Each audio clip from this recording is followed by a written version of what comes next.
Alright, good morning friends. We're going to call this Quartzsite Road Stop number 5. And you can tell it's super windy out today. The wind's howling.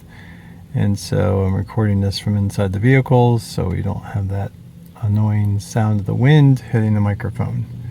And you can see the dust is starting to pick up. So I'm not sure if we'll make this a slideshow, but we're going to try and capture some of this outside the wind. This place is pretty incredible. It's got aliens and rocks, dinosaurs, and old signs, and all kinds of unique stuff.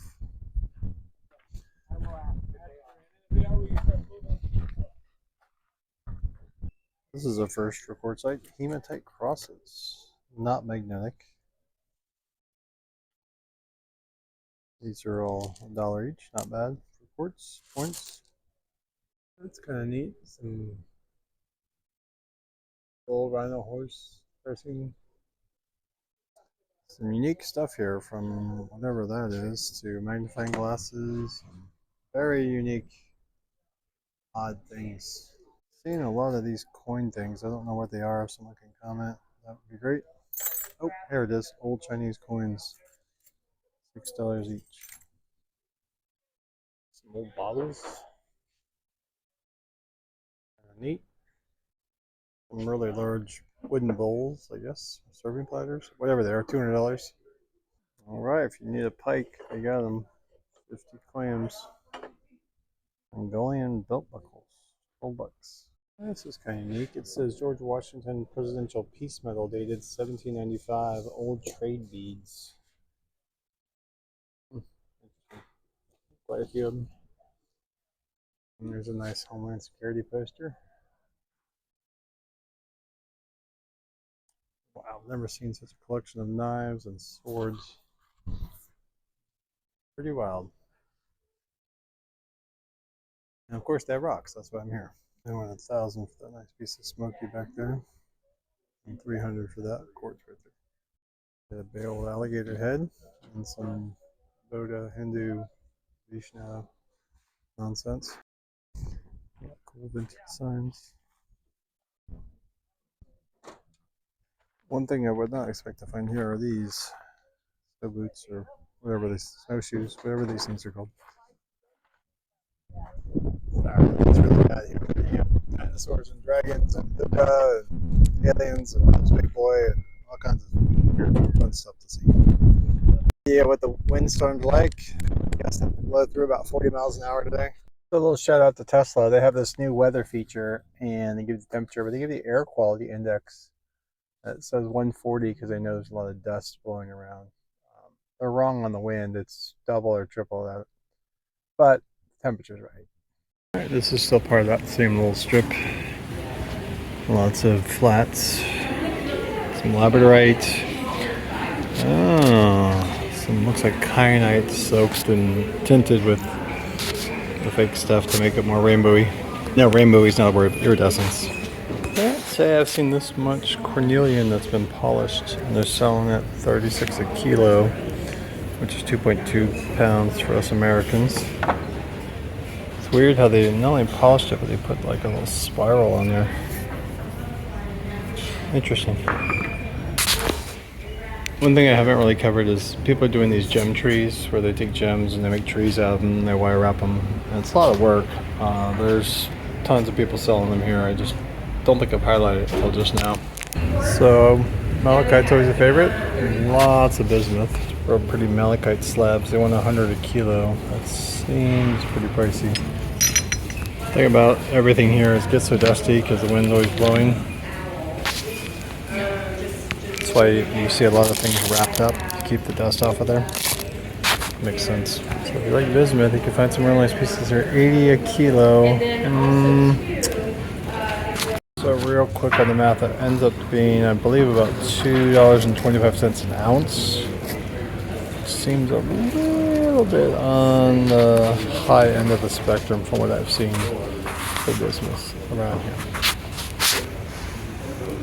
I just mentioned yesterday, I didn't see a lot of this so far at the Tyson Wells or Desert Gardens, but it's here, and they want 18 a kilo, which Probably seems like they're not too bad of a price. A little over 80 pounds. Not quite 90 pounds.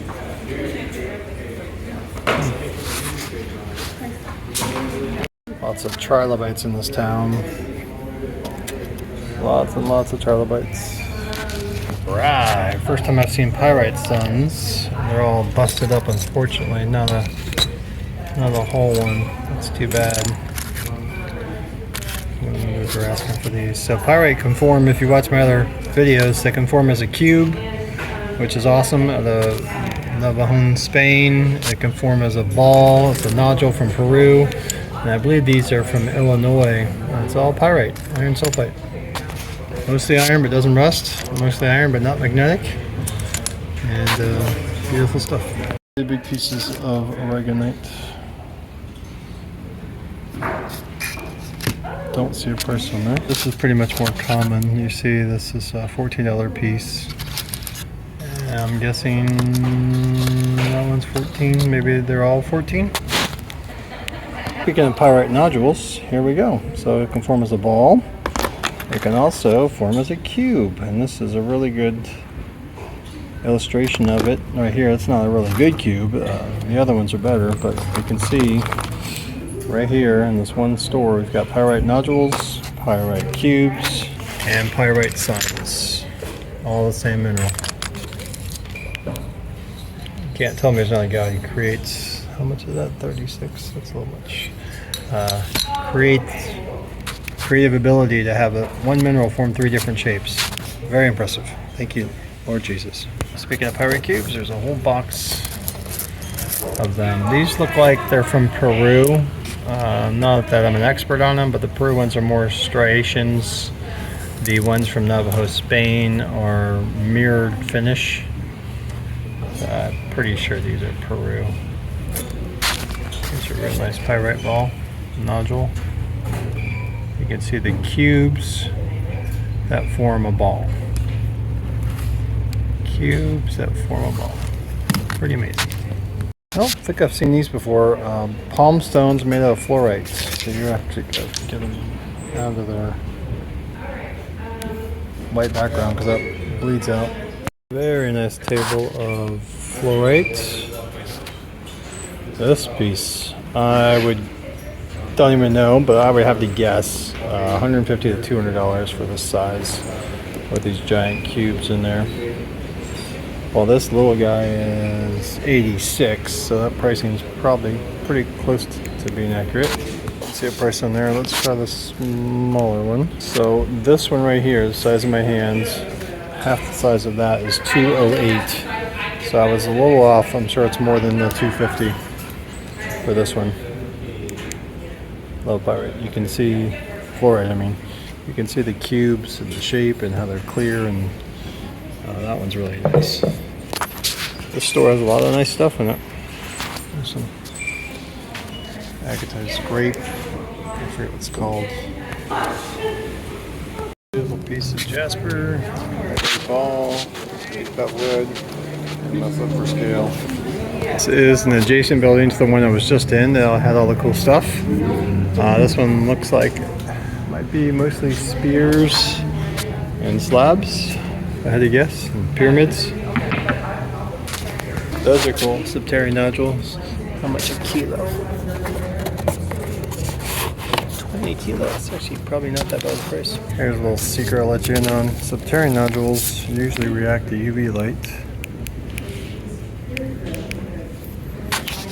Popular mineral, if it's even a real mineral, shungite, 110 a kilo. It's a labradorite. Man, if you could just get the nice shine, that rainbow, if you could get that everywhere, you'd have it'd be worth whatever they want to charge. And they're asking 70 a kilo. It's usually rough, about 10 a pound, the normal price, but obviously a lot of labor goes into making these spears. That one's not too bad.